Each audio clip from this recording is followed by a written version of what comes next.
Well, hello again, everyone, and welcome to episode 40 already of this MLB The Show franchise stream. Today, we're not going to be actually jumping into gameplay. This will be a shorter stream. The whole setup of this is just to answer questions that you have about MLB The Show franchise mode. It could be very specific to what we're doing here, which is, of course, playing every single pitch of every single game, which is what we have done so far up to today, August 2nd, just like it is today in real life. I'm Mike Lowe.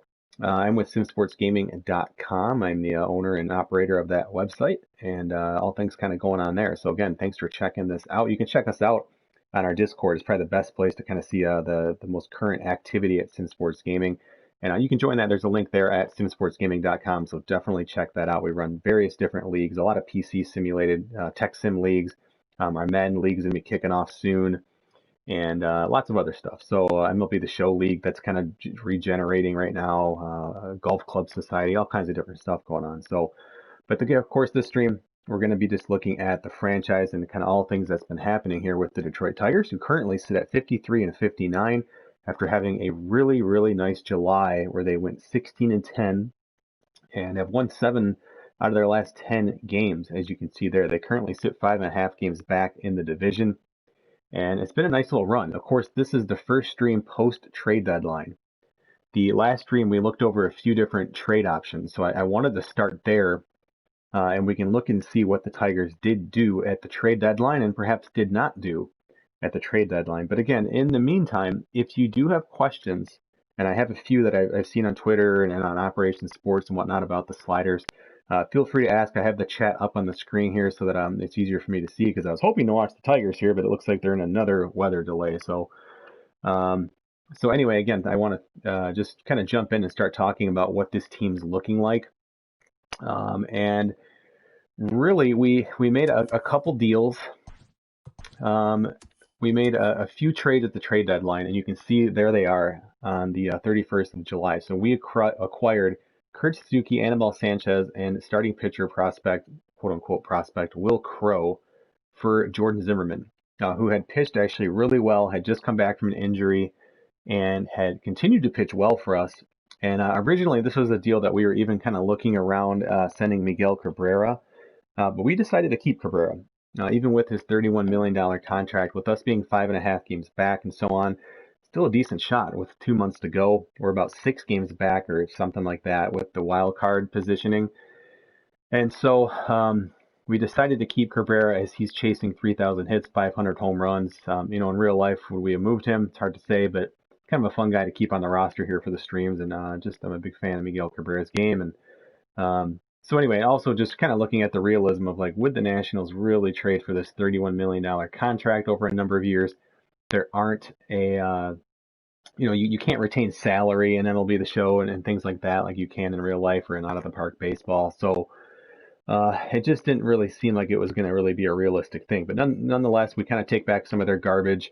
We send them Jordan Zimmerman. But I do kind of like, and we can look closer at that trade, but I do like what we were able to pick up, even in Kurt Suzuki. It kind of has a role here with the team as we look into the last 2 months of the season. And boy, it feels good to know there's less than 2 months left of this now. Playing every single damn game, it can get quite tedious. So the other deal we made there is we did move Austin Romine, having acquired Kurt Suzuki.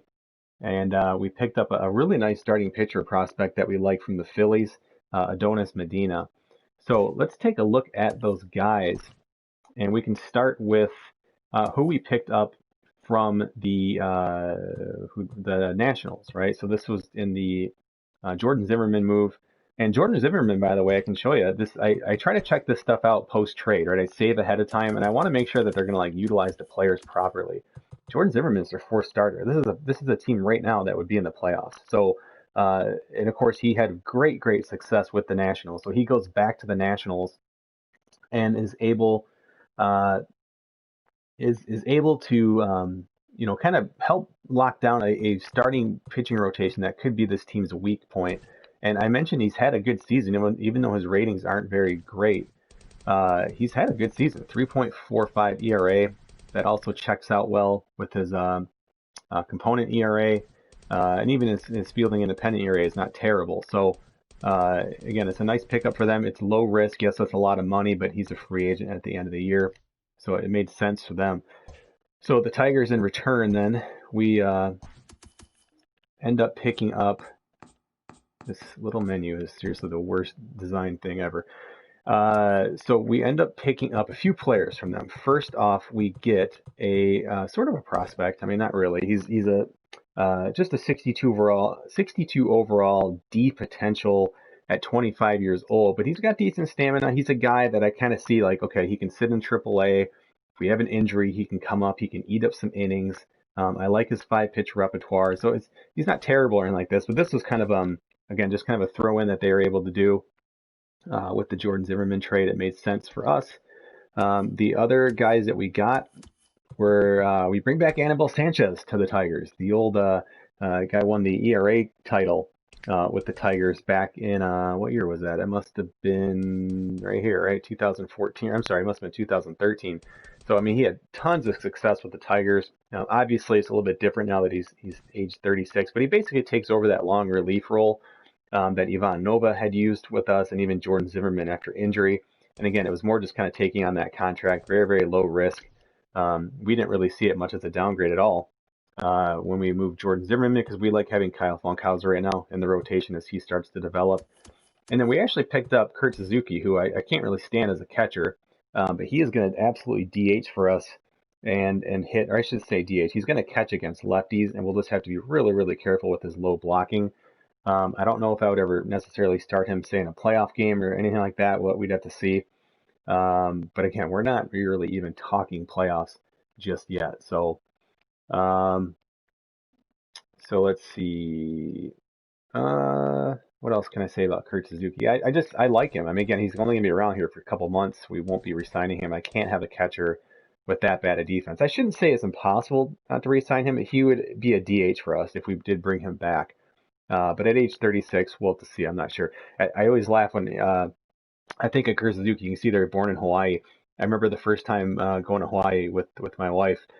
I think we had just gotten engaged actually, and we went over there just on a little vacation. And I remember watching the sports at night. And of course, there are no professional sport teams of the 4 major leagues in Hawaii. But I remember cracking up because like when you watch the news and they go to their sport coverage, where like in Detroit they'd be showing, hey, here's what the Pistons did, here's what the Tigers did, and so on. In Hawaii, they just kind of bounce around the different leagues and they just show you Hawaiian-born players. So like instead of showing Washington National highlights or San Diego Padre highlights, they're showing you Kurt Suzuki highlights. And they would literally be like, Kurt Suzuki went 0 for 3 today with a strikeout, and they'd show like him grounding out to the shortstop. And I always just kind of laughed at that because I'm like, that's kind of cool that they like follow all their players, like guys who played high school or college over there.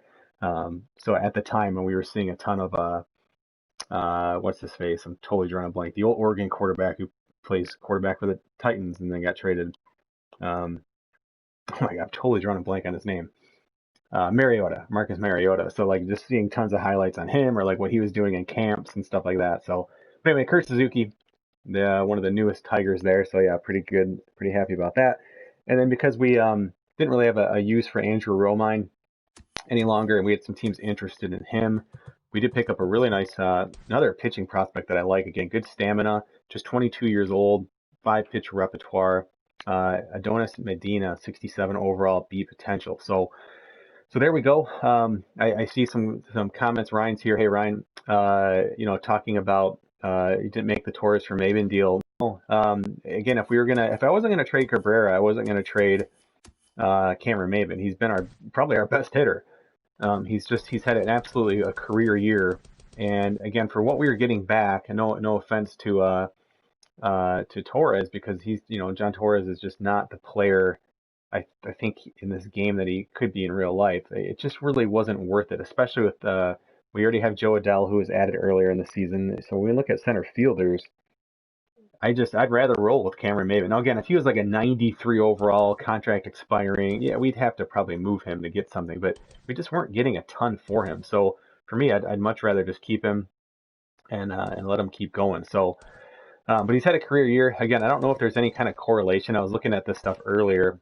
I was looking at my training, and I don't fiddle. I kind of fiddle with my pitchers a lot.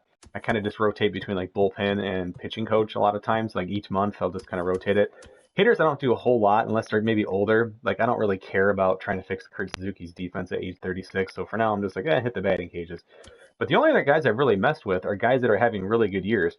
I shouldn't say really good years. Miguel Cabrera is still having a down year for him. But again, he's holding his own at just a 75 overall. But I've just kind of wondered if this weight room is something that really helps guys, because the other guy I have sitting in the weight room very, very frequently is Cameron Maben. And again, he's had an absolute career year, a career high in home runs.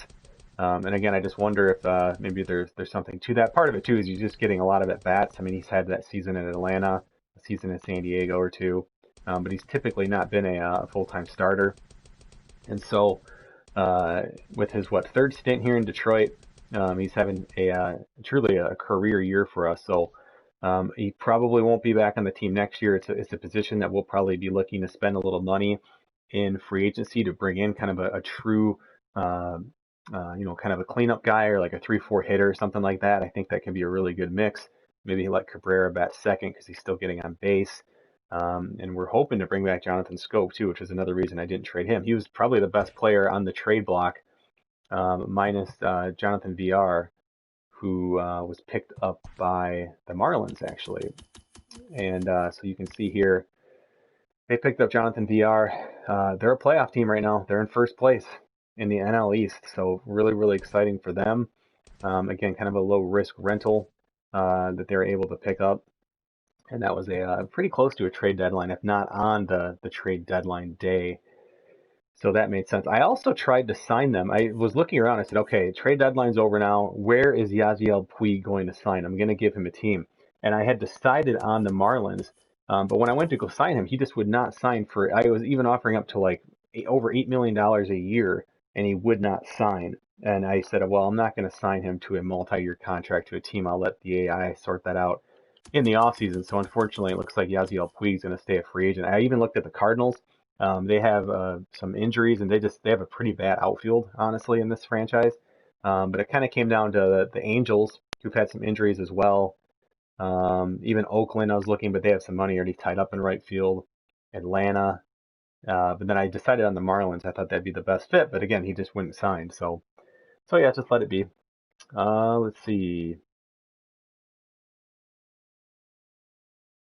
Yeah, Ryan brings up a good point. We had one of the trades we made before the trade deadline was for DeShields Jr., who Cleveland was pretty much just giving away, but he, of course, went down with a fractured hand on a stolen base attempt, and he will miss, looks like, the rest of the season or so. Could be back, maybe at the very end of the season. So it's tough to say.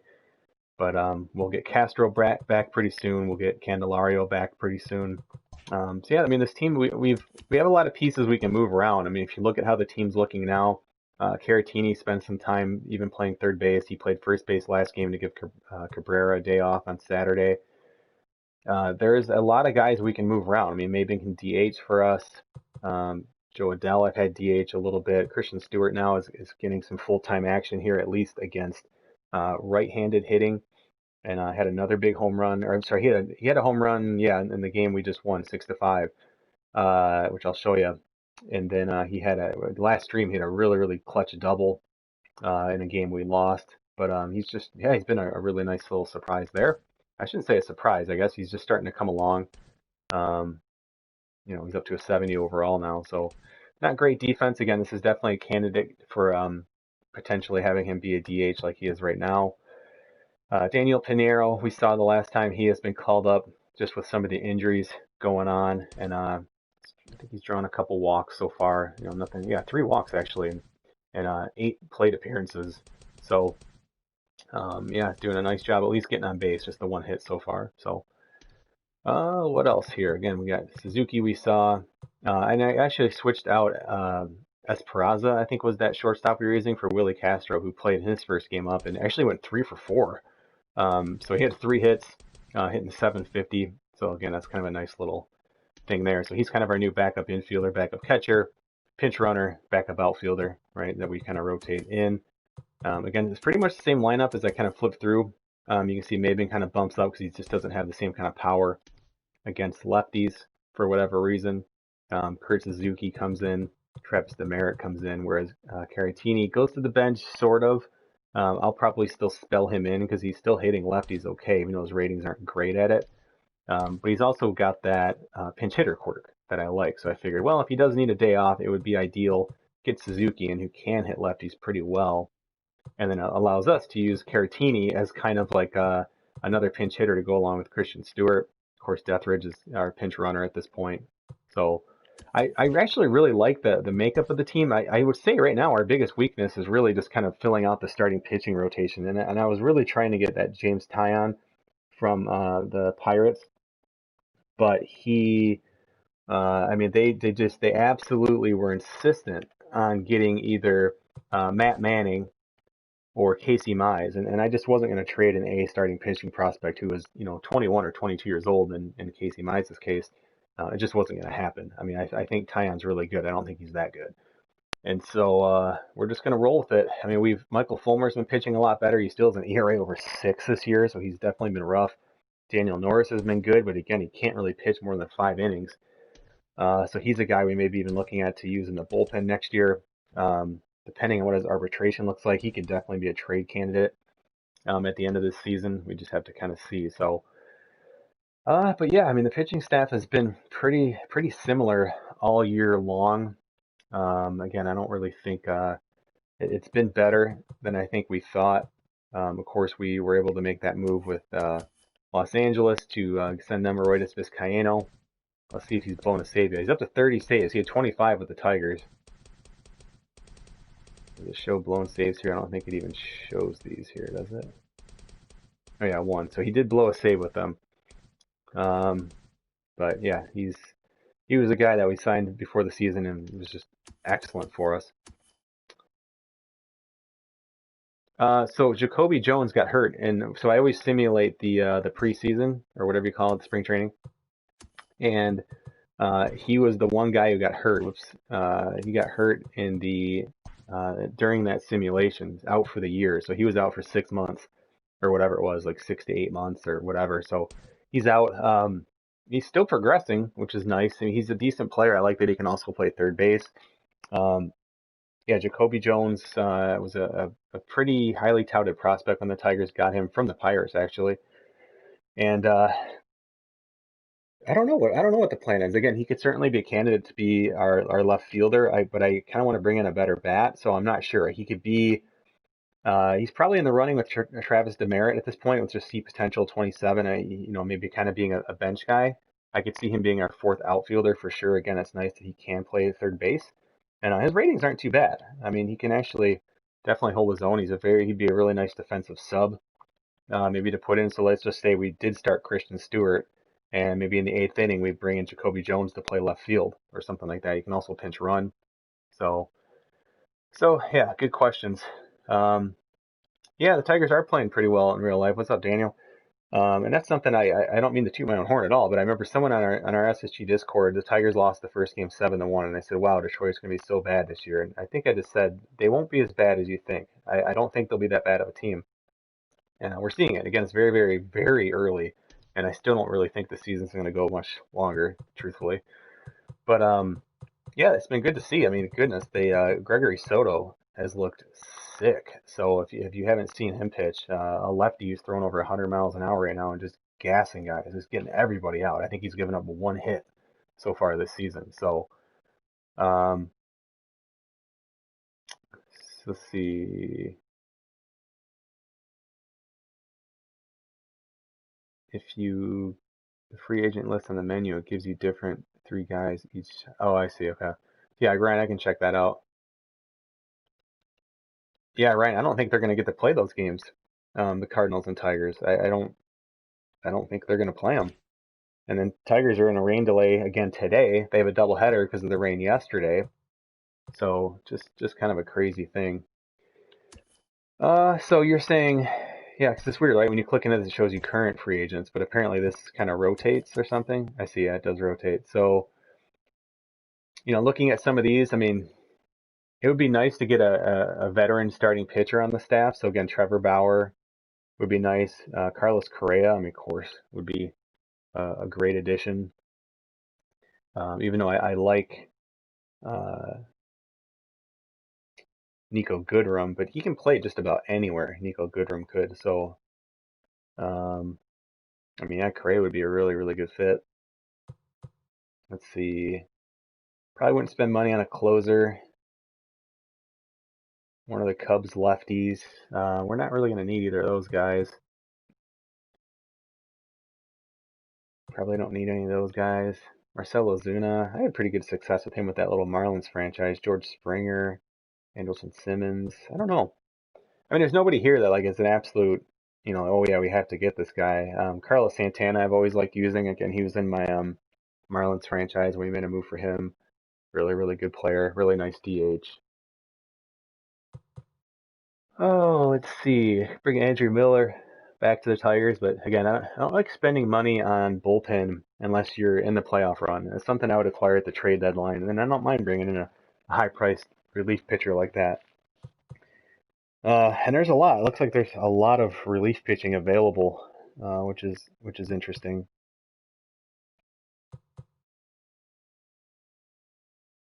Yeah, there's definitely some nice players, and what I like is I don't really like just chasing after like the top free agent. I like to try and build a team, and I do this even with my out of the park league team, where there are no holes, and on any given day, any one player can get that game-winning hit or make that game-winning out or whatever the case may be. And so I like to try and build a team. So I like seeing some of these kind of like mid-tier guys.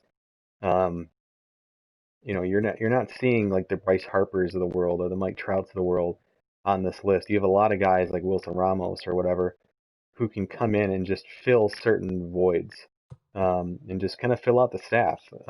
So again, yeah, I think we'll have plenty of options, and should have plenty of money.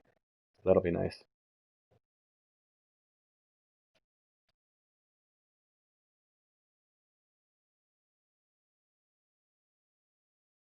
So that's what's going on there. Again, other deals that were made in the league. And again, this is with the trade deadline. This is with the trade slider at 10 for these 2 days. There were a bunch of like smaller trades. I can just kind of let you read through some of those names.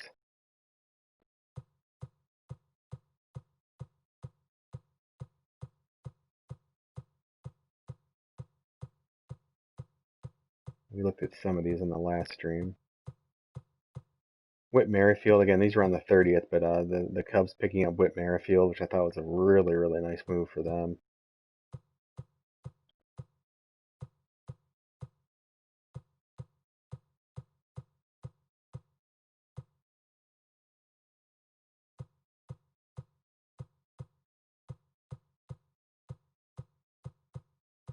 I'm trying to remember.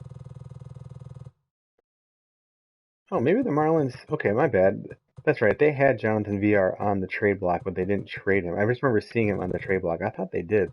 I think when I was doing my little test, because whenever I do my trades, I like to sim ahead and just make sure that the players are getting utilized.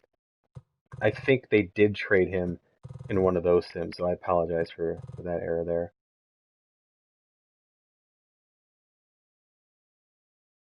Marlins are supposed to return Tuesday. And that's weird because, like, isn't it supposed to be like 2 week quarantine? Like,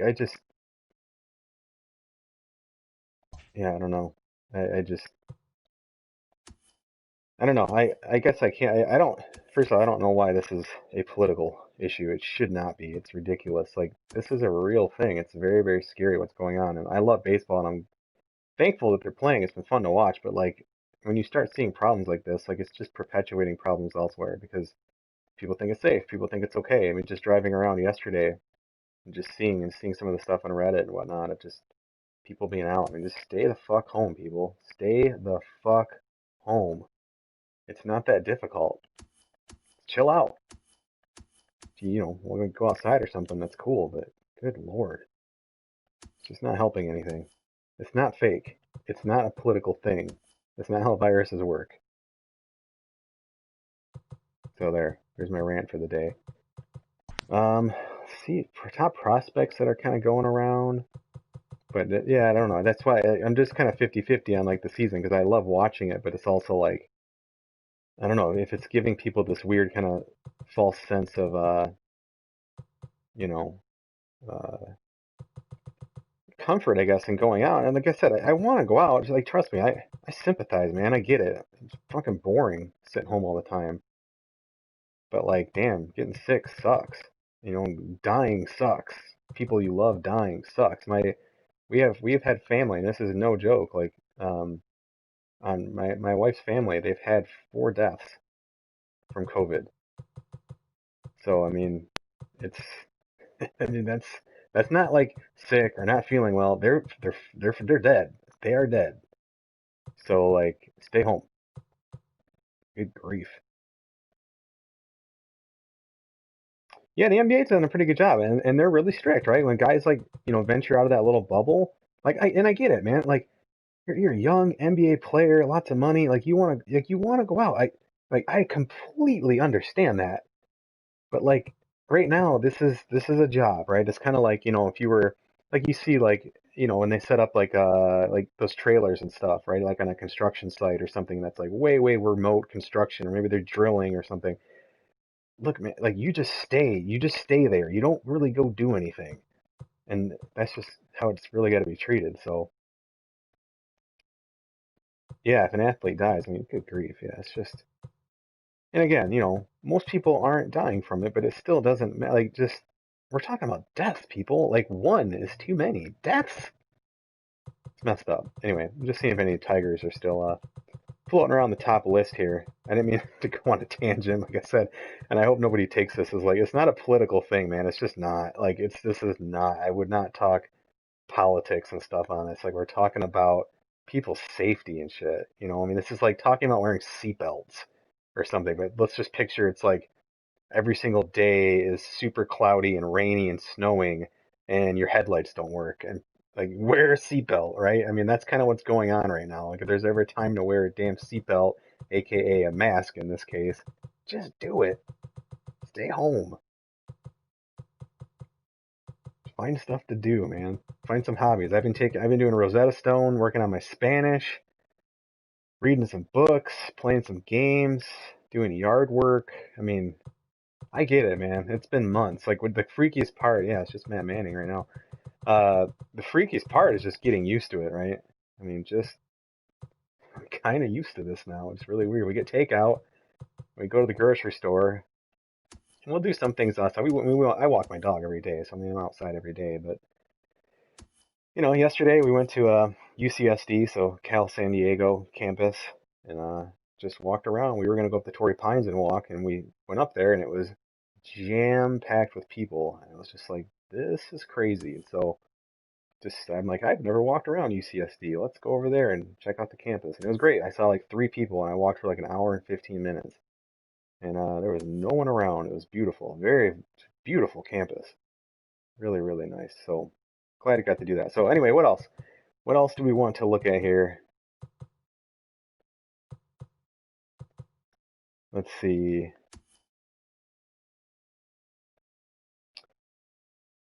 I'm so excited for this season to get, like, it's kind of hit me today when I woke up, and I had to I started this game yesterday. I finished it today. By the way, this was a pretty decent game.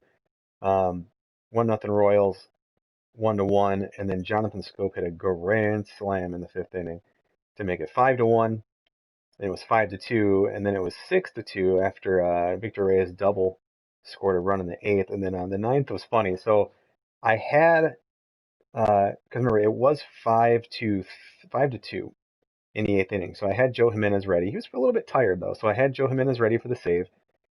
And then when we scored the sixth run, I was like, oh, I'm gonna get up Anibal Sanchez. He's fully rested. We had like a 14 inning game before this, or 2 days ago, so I still some guys pretty tired.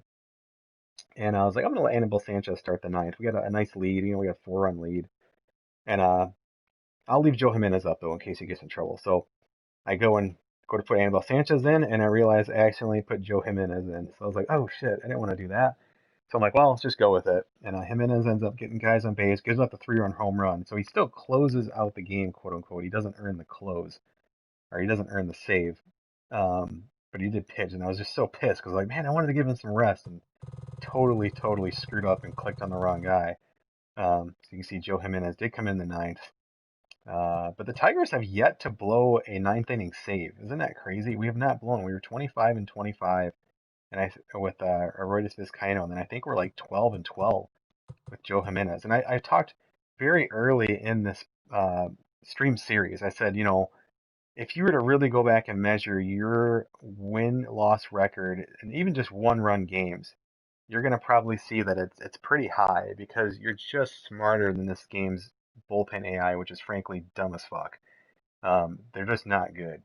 It's one of the game's biggest weaknesses, and they handle closers great, perfect. I mean, completely flawless. But I think the game, like they overuse bad relievers, they overuse long relievers, and they never use setup guys in situations other than when they have a lead, which is kind of a traditional way, right? But now a lot of teams are using, setup guys as high leverage guys. They come in and tie games. They come in games when you're losing by a run because, I mean, bases loaded with one out and you're down by a run. The last thing you need to be doing is giving up hits, right? You got to keep that a one-run game. And what I think would be really cool is if they kind of did it how they handle, like, the game already has like unique manager tendencies when it comes to defensive shifts, right? And I think this could be a really cool thing is if they built in different teams, like they manage their bullpens a little bit differently. So maybe you have a very traditional guy, like, no, like my starters all pitch 7 innings or something like that, or like, no, we just have a straight, this guy pitches the seventh, this guy pitches the eighth, and that's just how it is. But then you have other much more modern, analytical, sabermetrical managers who kind of play the matchups a little bit more. And I get it. Like this game, I mean, truthfully, they didn't really touch up anything with bullpens this year. They just changed the rule that you got to pitch 3 players. So if anything, the new MLB rule this year kind of masks some of this game's issues because it was terrible at situational matchups, and so some of that gets hidden. But make no mistake, there were no tweaks made to this bullpen AI. There were not. And unless someone from that studio tells me otherwise, and I probably still wouldn't believe them, that was not changed. I play this game way too damn much. I dissect every little nook and cranny about it, kind of evaluating stats, and they have not changed the bullpen. Now, starter AI changed a little bit, a little bit. Um, Luckily, they are hooking starting pitching a little bit sooner in this year's game than they were in past games. But bullpen stuff, not touched, other than that updated rule. So, let's see. How are Manning's stats looking? Sorry, I may have missed some of these stats or comments here. I apologize. I don't know what Manning's looked good. He's pitched in both um, Double A and A. I just recently called him up to Triple A, so he's pitched 48 innings now in Triple A, 2.81. So I mean, he can pitch. Like he could pitch right now. I could call him up and I'd be fine. But right now, I'm just really, really, really, really trying to be patient and just kind of let him continue to develop, especially with us being in a run. But could he pitch this year? Yeah, I mean, certainly. I could, at the very least, I could see him pitching like that last series of the season where, maybe we're officially out of it. We're 4 games back, 3 games to play, something like that. At that point, yeah, I mean, Matt Manning would probably pitch. Tark Skubal struggled a little bit in AAA, but he's done well in Double A. So we've kind of bumped him back up to AAA on August 1st. Yeah, Matt Manning definitely looks good, and that's why I didn't want to move him.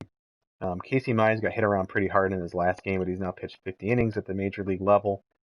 36 strikeouts to 15 walks, 1.36 whip. So, again, coming around pretty nicely. He should be good. It'll be fun to pitch a whole season with him next year because I don't plan on sending him down. So, let's see. Yeah, Ryan, I used to do that. What Ryan's talking about, kind of moving relievers around. And I just can't deal with it. Plus, it's hard because again, you have most teams are now carrying 13 pitchers. So you can't hide these guys. You used to always have like this extra middle relief spot here that you can move one of these stupid long relievers down, right? So if you look at one, see they have 2 long relievers. So like you could easily just go in and be like, bump him down or whatever. But some of these teams, like you just don't have the room, right? So like there's only one spot here. Um, these guys do have 2 spots. Somebody hurt or something? That's really weird. Oh, they just had 12 pitchers. So, but yeah, they just made it really, really difficult. So, will Mize be the opening day starter next year? I don't know. I would, if I had to guess, I would say it's probably gonna be a free agent. It'll probably be somebody I sign in free agency. Um, let's see. But he would probably be number 2. It's funny, I really like Spencer Turnbull. I'm hoping Fulmer continues to improve. I really like Daniel Norris, but like their stamina is just so dumb. So what I'm kind of hoping for is like when the game switches over, maybe like they kind of it resorts their stamina a little bit because I mean these guys have been pretty decent. I mean it doesn't look like it, Spencer Turnbull. He's been kind of bad lately, but I like pitching with him at the very least. He would probably be a pretty good bullpen conversion guy. Um, can probably do some different things there. It'd be truthfully nice to have a setup guy or something like that who has strong stamina because they could probably pitch a lot more often. So that could be a pretty good thing. Oh, let's see. What else? What else to look around at? We talked about the trade deadline. I'm curious to see if this is I believe, a new thing this year, right? Just kind of these new little, whatever they call them, the phases or whatever. Um, so I'm really hoping that uh, when we look at contract extensions, I hope that the AI starts signing guys, but I don't think they do because I always the first thing I do with this game is I do a ton of test sims, full season sims, and just try to look at the simulation engine, what's going on with it, and it helps me adjust the sliders because this game's really, really rare in the fact that the sliders do impact simulated games. Some sliders, not all of them, but like pitcher stamina, manager hook, those affect simulated games, which is kind of strange, but works out because it allows us a lot more flexibility in what we're trying to do. And so I did a lot of sims, and I don't ever recall seeing contract extensions. Um, so to answer Ryan's question, what about extending scope now? I would, but not unless the AI does it. I don't like to give myself unfair advantages. So if I re-sign him, it'll probably be in the open market, and we may very well lose him, which is one of the reasons why I picked up Delino DeShields Jr. because he could play second base for us if need be. And in that case, the Tigers are going to really need to go out and get some power bats because even Cabrera is not really a power bat at this point. And um, yeah, yeah, definitely. If we click into contract extensions, it looks just like the off-season menu. So again, that's good because the AI does a pretty good job during the season or during the off season, and so I'm hoping that something happens. But I am definitely not holding my breath at all. Yeah, and again, I don't understand why they don't have their. I mean, it's just like a trigger that's been switched. They don't sign free agents ever.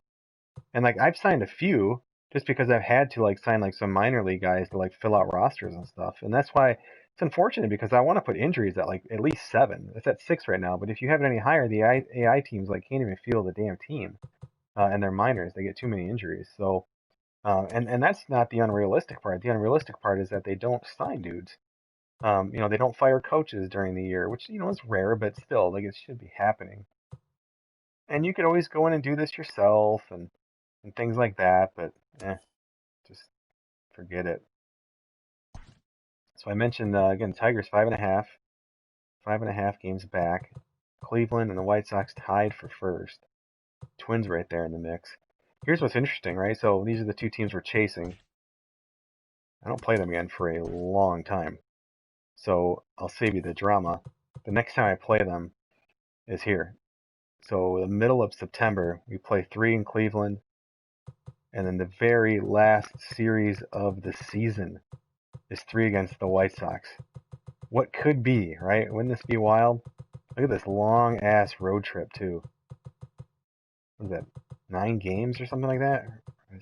6, 10 game road trip. Then we finish with 3 at home. No off day. Like that's gonna be tough. Like we're gonna have to give like everyone this day off if we're close. Everyone's gonna get that day off. We should just forfeit that game. We haven't played Boston yet.